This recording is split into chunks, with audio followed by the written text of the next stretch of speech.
This happened just a few weeks ago. I moved downtown, thinking late nights would be exciting and easy. I thought I knew the city, but maybe I was wrong.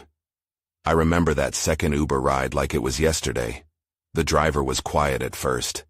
I looked around, seeing the dim light flickering above. At first, everything felt normal. He was friendly enough. But then his Bluetooth speaker lit up with a call. Suddenly, he tensed up. I couldn't catch his words, but they felt wrong. He swerved to the side, turned off the app, and dumped me on a street I didn't recognize. I just sat there, feeling confused and scared. I couldn't shake that ride from my mind. After that night, I got into my next Uber. This driver was a woman with shaky hands. She kept glancing in her rearview mirror. I thought she might just be nervous. But when I asked if she was okay, she jumped and snapped at me to be quiet. It felt like I was in a scene from a scary movie. My heart raced. I couldn't remember exactly where we were when she started mumbling about them and how she shouldn't have taken this job. I wanted to ask what she meant, but I didn't know if I wanted to hear her answer. I kept taking rides, hoping for something normal. One driver seemed haunted. He stared at what looked like an old stain on the seat. Why would someone focus on a stain? Each new ride felt like walking into the unknown. When I heard him whisper, "I can't go back," a chill ran down my spine. Something was off. Then came that last ride. I can't even explain it. The driver had wild eyes, and I felt dread. "It's just a ride," I told myself. But then he mumbled about an accident while looking at me in the mirror. I felt sick. My pulse raced like he could hear it. He suddenly asked, "What did you hear?" I froze. My skin crawled. He stared at me like I was supposed to say something. I struggled to breathe and looked out the window to see if anyone was behind me. When I turned back, I saw I was alone. I don't even know what happened. Did I imagine the fear in their voices? Or was something darker lurking in those rides? I still take Ubers, but I check my surroundings constantly. I can't shake that feeling of being watched. It feels like something is lurking, something I don't understand. Then he asked, "Why are you still here?" I turned around. Nobody was there. I barely slept that night. My dreams were haunted by the faces of those drivers. I woke up with a jolt, the morning sunlight feeling unreal. I forced myself to get out of bed, clutching my phone like a lifeline. I thought about canceling my next Uber ride, but I needed to go to work. Pushing through the dread, I pulled up the app and ordered a ride, trying to focus on my breathing. When my driver arrived, I took a breath and stepped outside.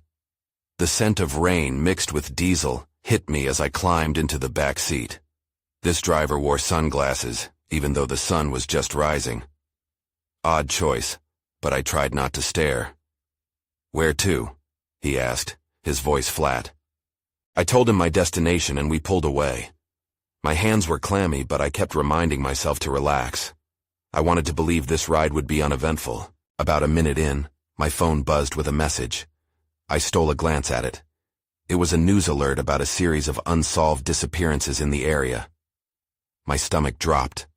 I quickly shoved my phone back into my pocket, becoming suddenly aware of the driver's body language.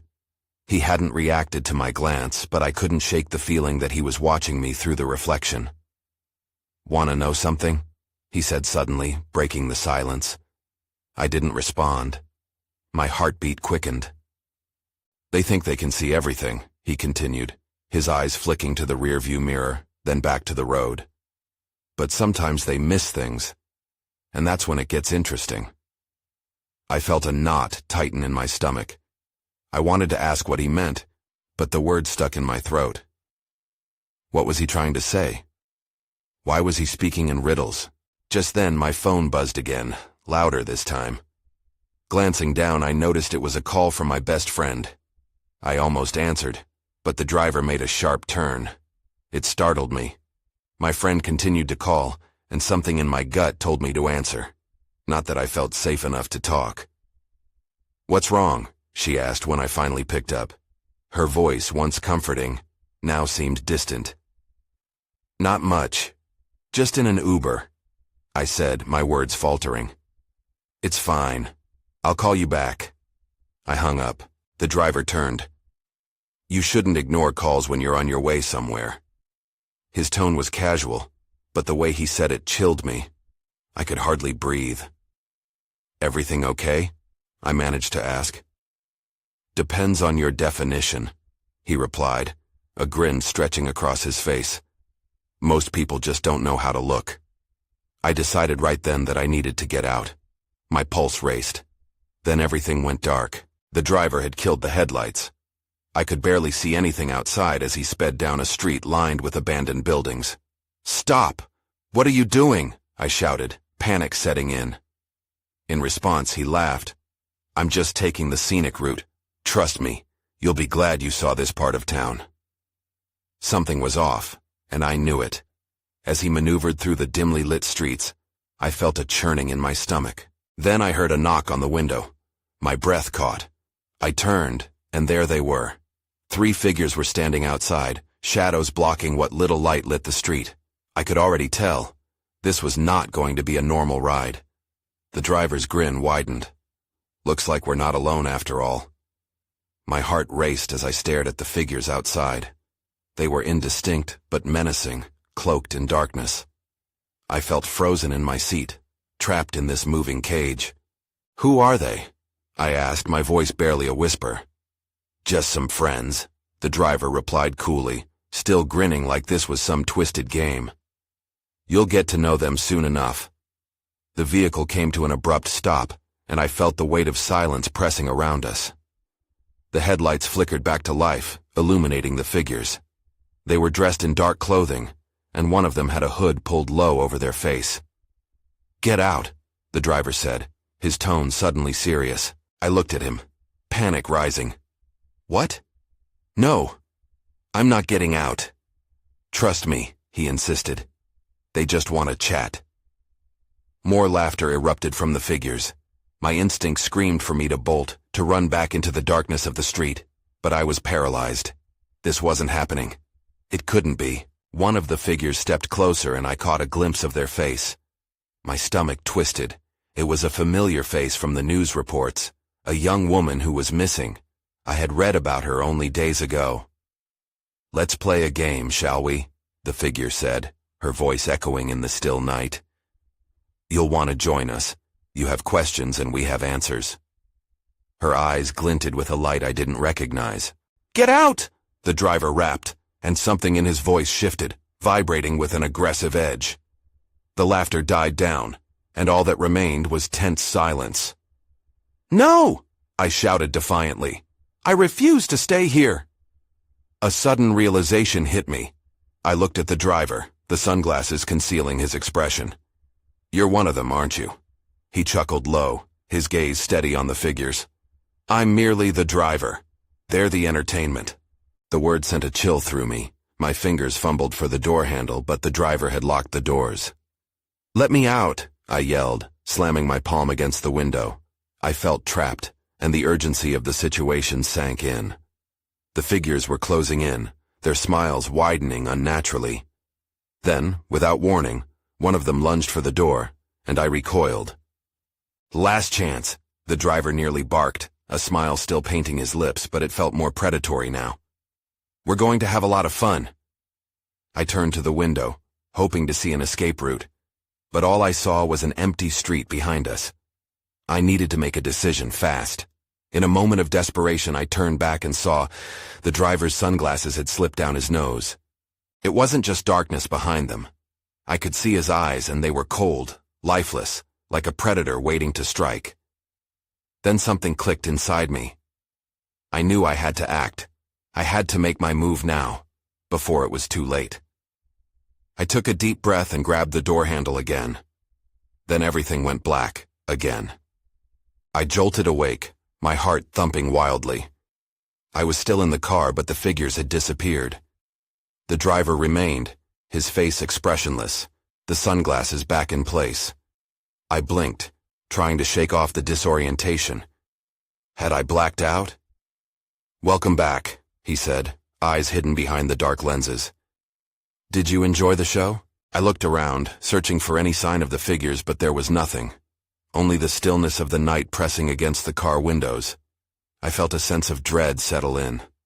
What had just happened? I need to go home, I stammered, hoping he would comply. He chuckled lightly, but it was laced with an underlying menace. Home is not where you're going. You still have to play. Play what? I demanded, my voice rising with panic. But instead of answering, he shifted the car into gear and drove away from the scene. The streetlights cast fleeting shadows across his face, making it hard to read his expression. Where were we headed? I didn't want to find out. I noticed a hint of movement outside the window. It was just my imagination, or so I thought. My mind raced with questions and my heart struggled to keep up. The thought of being part of whatever game they were playing terrified me. Then, before I could react, a flash of light came from the opposite window. Glancing outside, I gasped. I saw a police car parked nearby, its blue and red lights rotating. My guts screamed for me to yell for help, but the driver seemed to sense my hesitation. Don't even think about it, he warned, his voice low and dangerous. You won't like the consequences. I swallowed hard. There were too many unknowns, and I knew I had to play his game just to survive. I needed to keep my wits about me. What do you want from me? I asked, trying to sound braver than I felt. He shot me a sidelong glance, a hint of amusement darting across his lips. Patience. You'll get your turn soon, he replied cryptically. Suddenly, he swerved into a dimly lit alley, cutting off the road from the police. I barely caught a glimpse of the emergency lights before they vanished into the distance. My breathing quickened. I was now deeper into this nightmare with no way out. The alley was filled with shadows, cloaked figures lurking behind trash bins, their bodies moving like phantoms. They couldn't all be friends. Were they the same figures from earlier? I felt a cold sweat trickling down my back. Get out, he commanded again as we stopped. The air in the car felt thick, suffocating. The laughter began again, echoing from the shadows. No! I shouted, and my fingers clenched the seatbelt, ready to unbuckle. Trust me, he replied smoothly, but his grin looked more sinister than before. You want to be part of this. Everything inside me screamed to run. I was drowning in fear, but there was a flicker of defiance igniting in me. Whatever twisted game this was, I had to turn the tide. As the driver leaned closer, a glint of metal caught my eye. That's when I saw it, the glint of a knife strapped to his ankle. The realization sunk in. He wasn't planning to let me go. The laughter grew louder outside, and I knew I had to make a choice. I could either go along with this, or I could fight. With adrenaline coursing through me, I made my decision. I unbuckled my seatbelt, but before I could move, everything went dark again. I blinked against the blackness, disoriented and on edge. My heart pounded like a drum, ringing in my ears. I couldn't tell if I was still inside the car, or if I had been taken somewhere else. My instincts screamed for me to fight, but I was lost in the suffocating darkness. Time passed, though I couldn't gauge how long. I heard the faint sound of breathing, a steady rhythm too close, too alive. Panic crept back in. Suddenly, a light flickered on, blinding me momentarily. I squinted, trying to focus. When my vision cleared, I found myself inside a dimly lit room. The car was gone. I was slumped in a hard metal chair, tied by thick ropes around my wrists and ankles. The driver stood in front of me, now devoid of his sunglasses, revealing eyes that danced with twisted delight. Welcome to the next round, he said, his voice smooth like honey dipped in poison. The shadows danced behind him, and I realized the figures outside had followed us inside. They moved in and out of the gloom, their faces hidden by masks. I struggled against the ropes, anger rising like a tide. What do you want? Let me go. But he only grinned wider. It's much too late for that. The game has already begun. What game? I felt small and helpless, like a pawn on a board where I didn't even know the rules. He ignored my question, motioning toward a flickering screen in the corner of the room. It crackled to life, displaying images I didn't recognize. Faces appeared, some familiar, some not. But they all had one thing in common. Fear. I leaned in, heart pounding as the realization hit me hard. Each image was of someone trapped, someone who had played this game before. No one had escaped. "Welcome to your new reality," he whispered, seemingly feeding off my terror. "You might find they're not as brave as you think." I swallowed back bile. "You can't do this. I'm not part of your game. I refuse." His laughter echoed through the room, cold and mocking. "Oh, but you are. You have no say in the matter. Your choices will dictate how you play." Then he turned, gesturing to the masked figures. They stepped forward, brandishing weapons. I felt the icy weight of despair settle over me. I didn't even know what I was facing or how to fight back. Suddenly the door swung open, and another figure entered, taller and more commanding. Their presence was like a heavy cloud, drawing everyone's attention. My heart raced.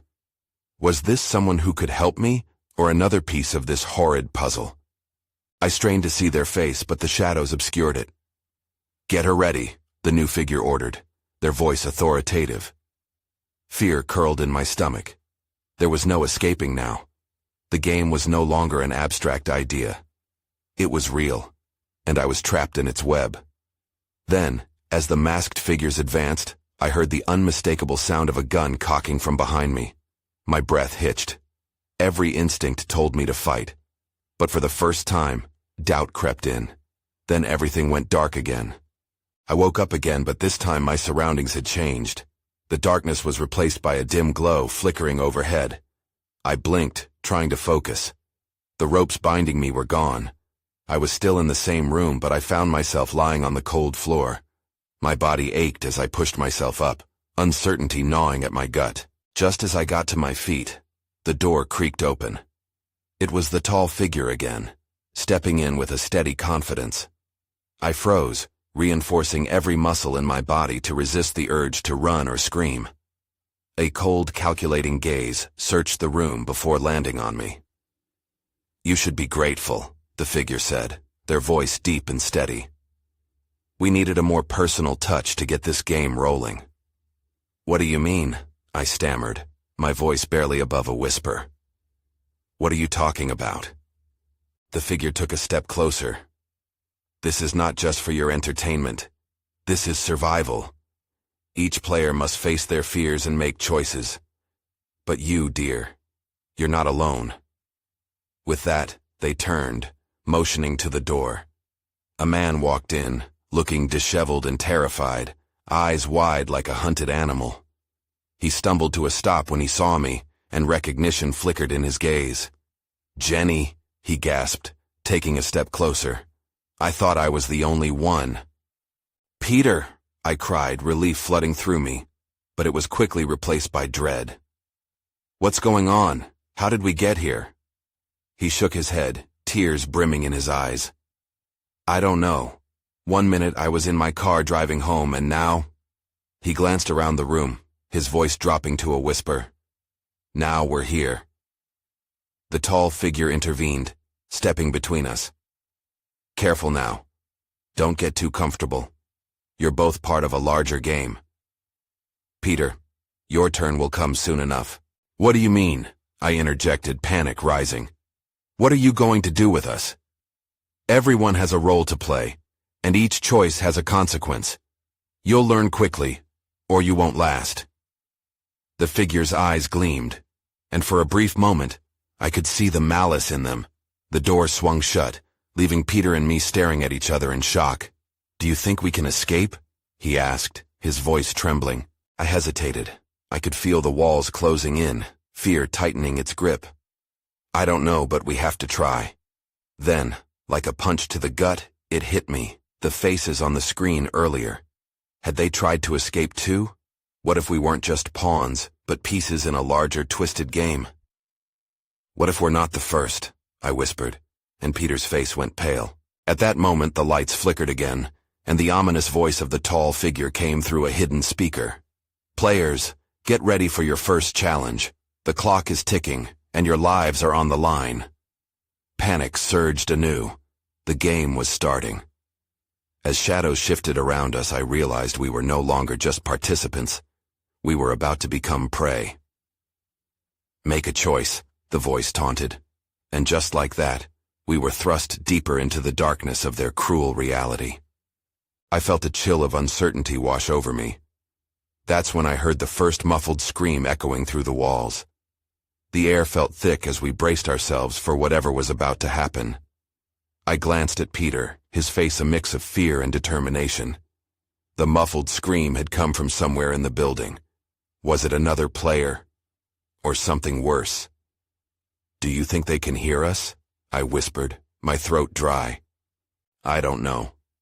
Peter ran a shaky hand through his hair. "We have to find a way out of here." Before I could respond, the lights dimmed again, and the voice spoke once more, cutting through the tension that hung in the air like a thick fog. "Welcome, players. Your first challenge is simple. You must choose each other's fate. Answer 3 questions truthfully, and the one who answers correctly will win a chance for freedom. The other? Well, that's for you to find out." "What?" I exclaimed, my heart racing. "We have to answer questions about each other? That's insane." Peter looked at me, panic slowly morphing into resolve. "We have to trust each other. It's our only shot." The voice continued, almost gleeful. "But be careful, players. Each question has a hidden cost. Answer well and one of you may escape, but answer poorly. Well, let's just say you may not like the outcome." Suddenly the room shifted. A bright, blinding light flashed overhead, illuminating a large screen above us. It flickered to life, displaying eerie imagery, faces twisted in pain, a race against time, battles fought in shadows. The gaze of those lost souls clawed at my insides, forcing me to look away. "First question," the voice boomed. "What is your partner's greatest fear? Think carefully." I felt my stomach churn. What if I say the wrong thing? What if I hurt him? "Jenny, Peter started but then trailed off, glancing anxiously at the screen. "We have to answer fast." I closed my eyes, taking a deep breath. "It's the dark, isn't it?" The words spilled out before I could second-guess myself. "You're terrified of not knowing what's out there, like being completely alone in a void." Peter's face twisted into a look of disbelief. "I thought I hid that well, but it's true." The voice cut through our moment of connection. "Correct. Now, Peter, it's your turn to answer. What is Jenny's biggest regret?" I swallowed hard. Would he betray me now? My heart raced as I felt the weight of his eyes upon me. It's... He hesitated, then spoke slowly, not having said goodbye to her father before he passed. I gasped. He knew. The truth stung, but it was also comforting that he had been paying attention. "Correct, but you must understand, players, with each correct answer, the stakes just get higher." "What do you mean?" I shouted, frustration rising. "Your third and final question is the hardest. You will have to decide which one of you will take a step forward into the unknown. Fail to reach a consensus, and both of you will suffer the consequences." Before I could respond, the room fell eerily silent once more. The walls pulsed, and for a moment, I could hear the distant echoes of desperate screams and pleading voices. Then everything went dark. I felt a cold hand on my shoulder. Panic clawed at my chest as I turned. Someone, or something, was behind me. My heart raced as I spun around, ready to face whatever horror lurked in the dark. But it was just Peter, his eyes wide with fear. "What was that?" he whispered, his voice trembling. "I don't know," I replied, trying to steady my breathing. The confusion of the moment threatened to swallow me whole. It felt like... I stopped, unable to put into words what had just happened. The voice echoed back, filling the oppressive silence. "Your final question is upon you. Decide wisely. Who dares to step into the unknown? You have 1 minute." "1 minute?" I cried, sense of urgency crashing over me like a wave. "We need more time to think." Peter shook his head fiercely. "If we don't make a choice, we risk everything. We can't stay here." The shadows around us seemed to stretch and contort, whispering secrets I couldn't decipher. My mind raced as I weighed our options. If I volunteered, would Peter be safe? If he went? What if he never came back? "What if we both go?" I suggested desperately. "Do you really think that's an option?" Peter's voice was tight with anxiety. "We have to make a choice. One of us will have to take the chance. Seconds ticked away like a metronome counting down my dread. I could feel my hands shaking. You know what's at stake. What if I mess it up? We could both be trapped here forever. Peter took a step closer. We've come this far together. I trust you. His earnestness pierced through my panic. But you have to be sure. What do you want? I opened my mouth to speak but realized I didn't know. I wanted to save us both, but I also feared what lay ahead. My mind flashed back to the faces on the screen, their pain a haunting reminder of how dire our situation was. 10 seconds, players, the voice warned, an insidious glee seeping through the mechanical tones. Jenny, listen to me. This isn't just about making a choice. It's about survival. You have to trust your instincts. His eyes locked onto mine, steadying my spiraling thoughts. The clock ticked ominously as I battled my own fears. Maybe I could... I hesitated. My voice felt thin in the air.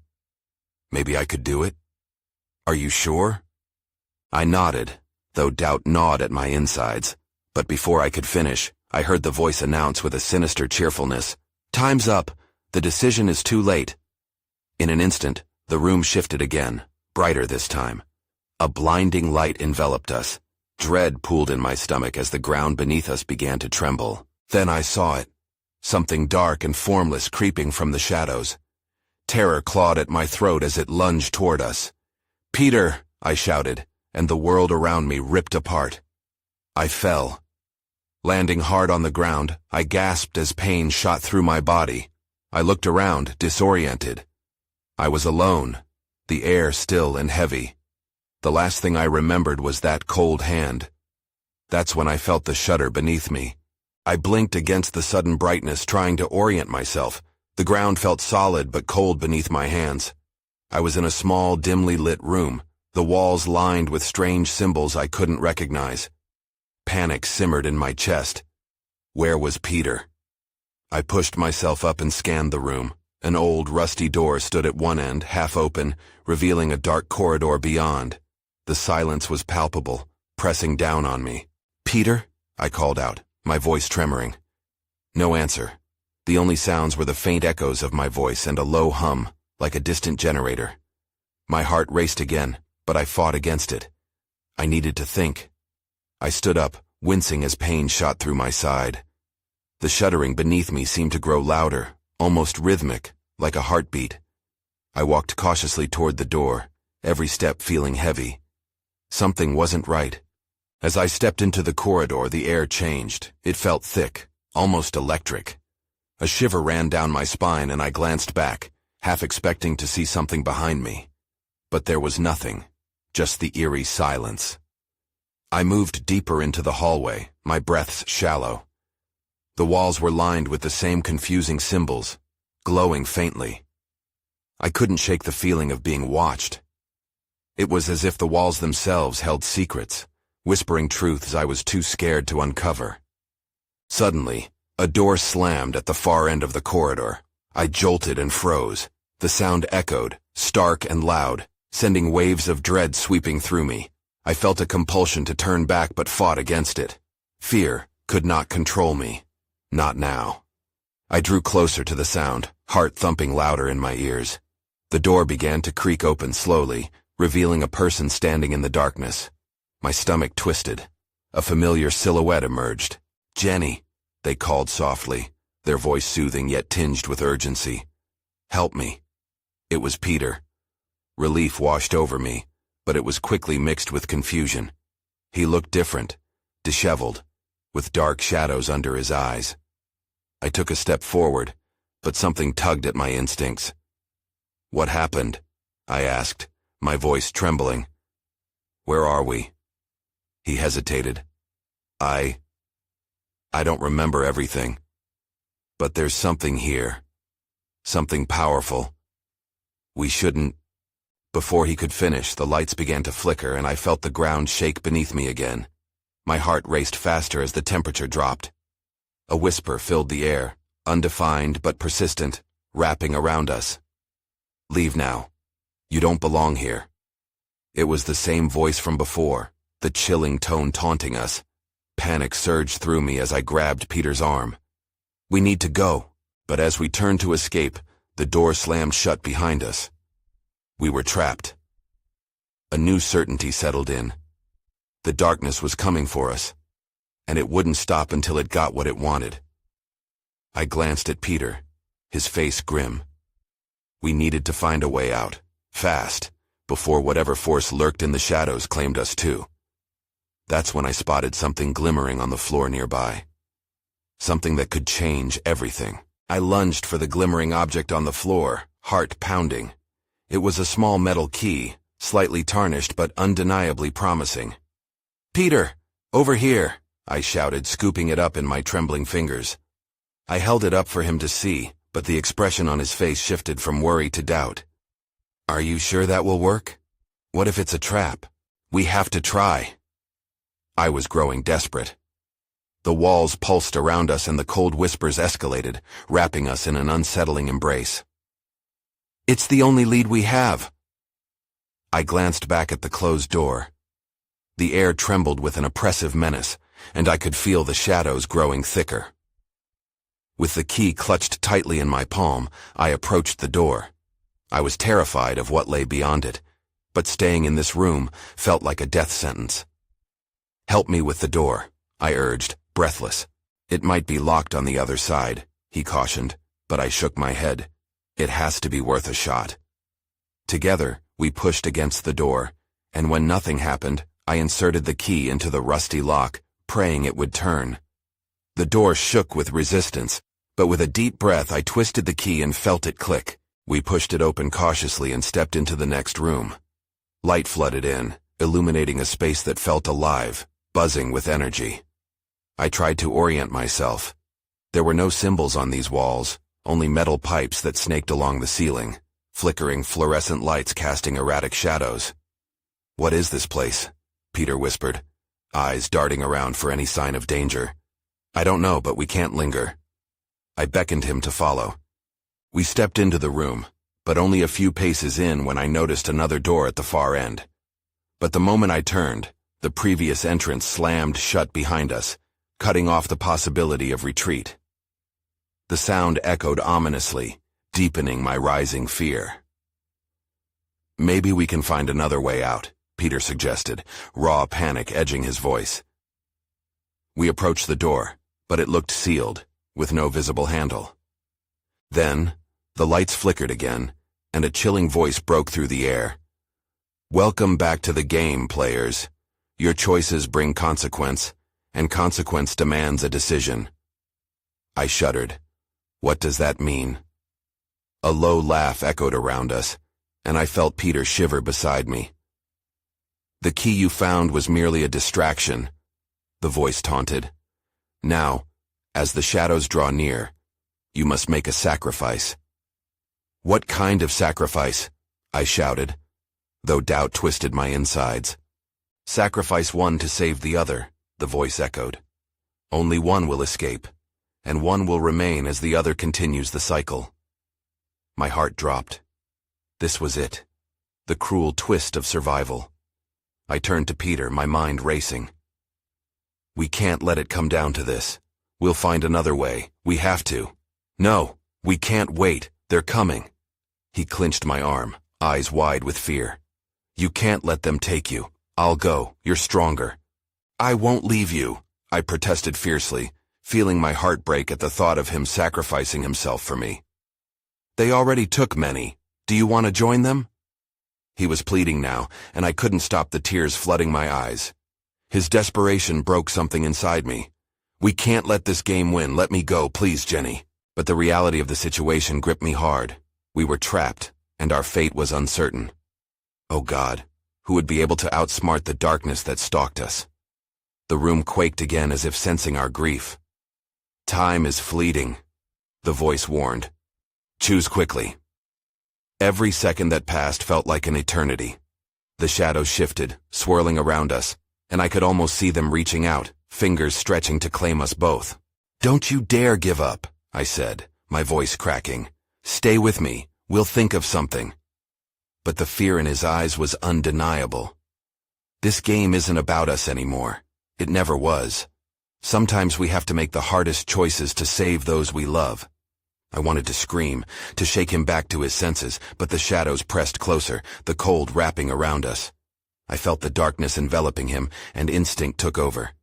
No, I won't let them take you. And in that moment of desperation, I made my choice. I slammed the metal door behind us and turned the key, locking him out. "Jenny, no, let me back," he yelled, panicked, desperate. I turned away from the door, listening to his shouts echoing through the hallway. The shadows brightened, swirling around my feet as if welcoming me back to the game. Tears fell as I realized what I'd done, but I kept moving toward the only exit. I couldn't let fear paralyze me, yet, as the door creaked open, I was confronted by the empty corridor that lay beyond. Was this opening my freedom, or another trap? I took a deep breath, stepping forward into the unknown. But as I crossed the threshold, a chilling thought gnawed at me. Were all my choices just leading me into deeper darkness, more entangled in this twisted web? Before I could think of anything else, I heard a final voice echo behind me, a cruel chorus of laughter joining the shadows. Another player lost, but the game continues. I stumbled forward, unsure of my destiny, uncertainty weaving through me like a heavy cloak. In the end, questions lingered. What would become of Peter? What did this darkness want? I moved away from the laughter, into the depths of silence where an eerie sense of dread continued to lurk. But one fact remained sharp in my mind. The game was far from over,